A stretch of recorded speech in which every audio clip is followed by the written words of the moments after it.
everyone, welcome to Chicago Cuisine. I'm back. So today I decided to prepare for you my Moulen avec Aranso. In other words, it's polenta, and I'm going to add to it some smoked herring, fillet of smoked herring. And let me show you what the other ingredients are going to be. Of course, I'm going to be using vegetable oil, maybe a couple of tablespoon, and I'm going to be using the smoked herring. As you can see, I have shredded it, and I am using 2 filets of smoked herring. They come in a pack of maybe a pound or 2, and I only use 2 pieces or 2 filets of smoked herring, which I have shredded. And I have to tell you that I had to soak it overnight to get rid of the salt, okay, because it's very salty and you don't want to use it before that, okay.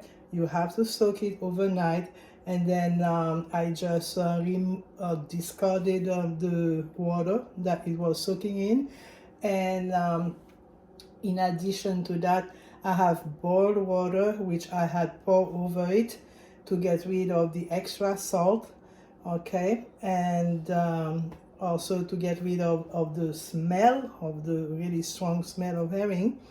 And again, like I said, I have shredded it, and here it is. I'm going to be using maybe about a cup or less of frozen chopped spinach, okay. I have also some chopped white onions. You can use shallots if you want. And I'm going to be using onion powder as well as garlic powder. And I have some chicken stock. But because I do not have enough of chicken stock to make the polenta or the Moulen, I'm going to be using a packet of chicken bouillon and add it to the water, okay, or to the liquid really. I'm going to use also maybe a tablespoon or less of tomato paste, and if need be, I'm going to be using salt. And of course, the main ingredient is the maïs, okay, or polenta. As you can see, I'm using the maïs Moulen from Haiti, and it's numbered number 16. It's very coarse grain, whole grain. Oh, not whole grain, but coarse grain. And this is the best to make the maïs Moulen. I have used for this purpose for tonight, I used about 2 cups of the maïs, of the corn, okay, the coarse corn. I have washed it a couple of times in cold water, and here it is, okay. It's wet now. You have a little bit of water left over. All right, and to start, we're gonna be turning on our heat. Okay, I already put let's use this one instead. I have already put the vegetable oil in it, and maybe a tablespoon or 2 of vegetable oil. All right, and I'm gonna be adding the other ingredients as you will see. All right, so let's lower this a little bit so you can see better. Okay, and you want to use a big spoon, wooden spoon. So to this, I just want to add the garlic powder, and make sure that you don't. And I usually, depending on the pot that you're using, I usually cover the whole bottom of the pan, depending on what pan, on what size pan that you are using. I'll do the same thing for the onion powder.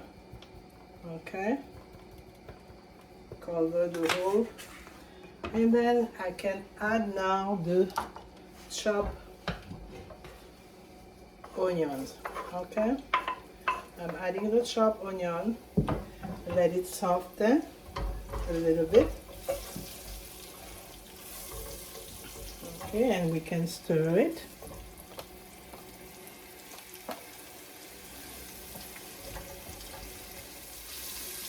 Okay, so it's bubbling away. Onion powder, garlic powder, and all three of them are just bubbling away. And at this point, I'm going to add the herring. Okay, you don't want to add too much herring depending on the amount of corn you're going to be using, or Maggi. Okay, so we want to stir it like that.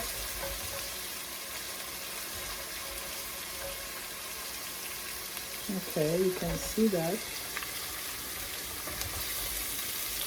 how it looks. Okay, and I'm going to add the tomato paste. Okay, so by adding the tomato paste, I stir it like this.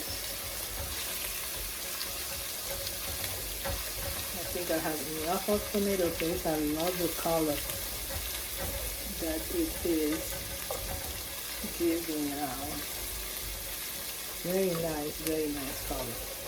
Okay.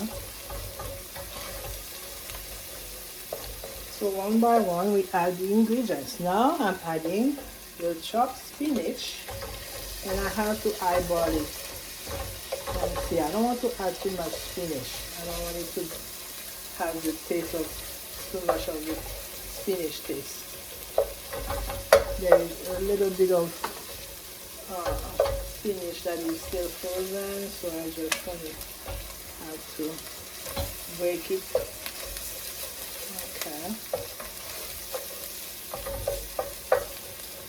And again, I have medium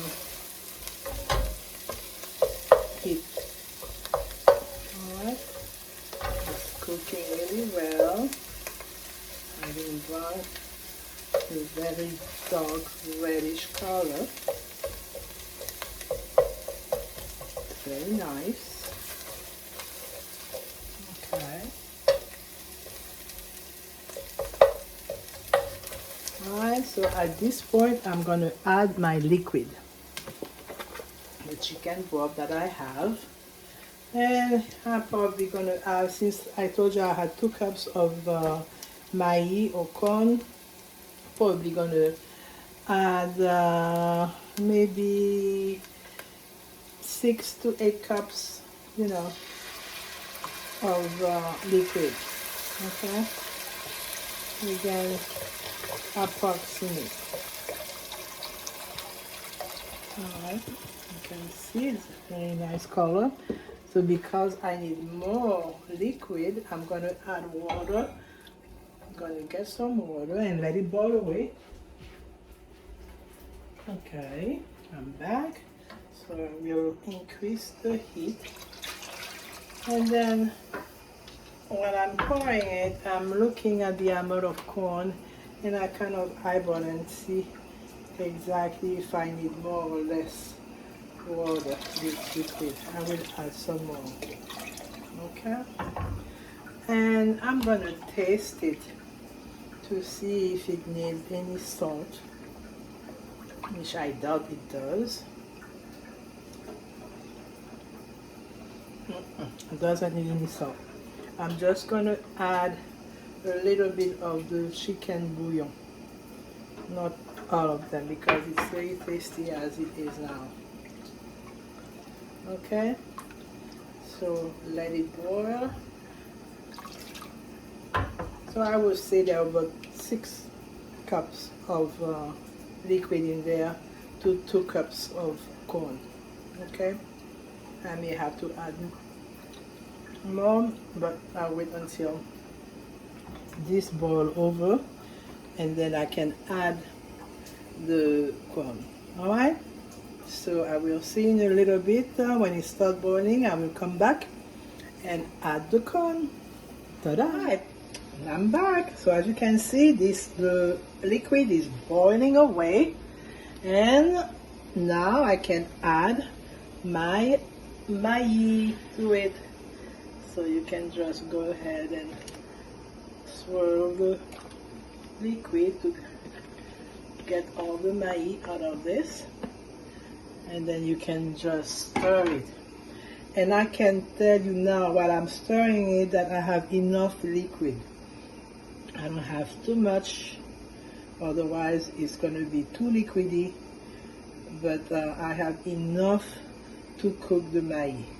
And I'm going to be stirring it as it boils until the liquid has completely evaporated or has been absorbed by the maïs.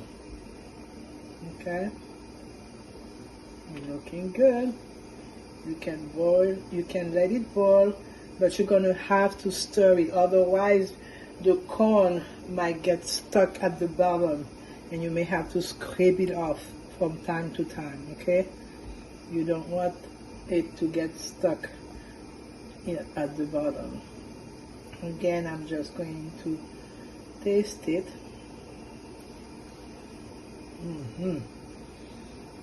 Oh, it tastes really good. What I like to do, even though I did not mention it, I like to add some Worcestershire sauce. For some reason, I think the Worcestershire sauce enhances the taste of anything that you may be cooking. Alright, so let me grab some Worcestershire sauce and add it.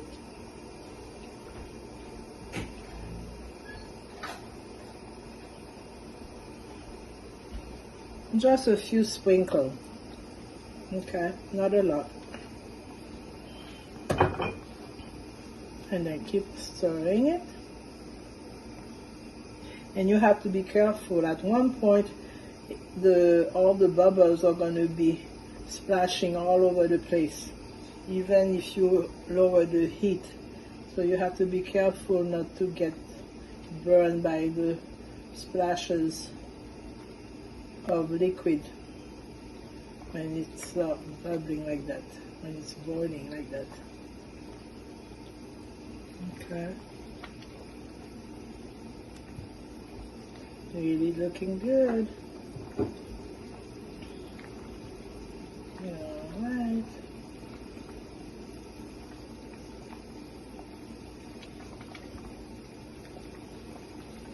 And I have to get 1 habanero pepper.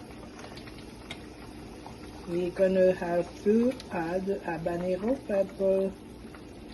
We don't want to crush the habanero. I'm going to put it whole toward the end. We don't want it to be too hot, spicy hot. Okay. Can you see? It's really, really looking good. And that's what you want. You really want a nice color to it. And I don't have, I have enough of spinach, enough of everything really. The only thing I just did not put is the tomatoes. Sometimes I add some tomatoes, chopped tomatoes, but that's okay.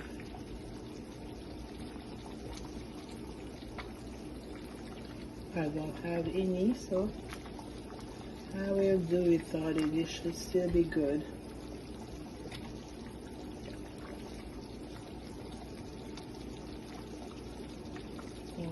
Okay.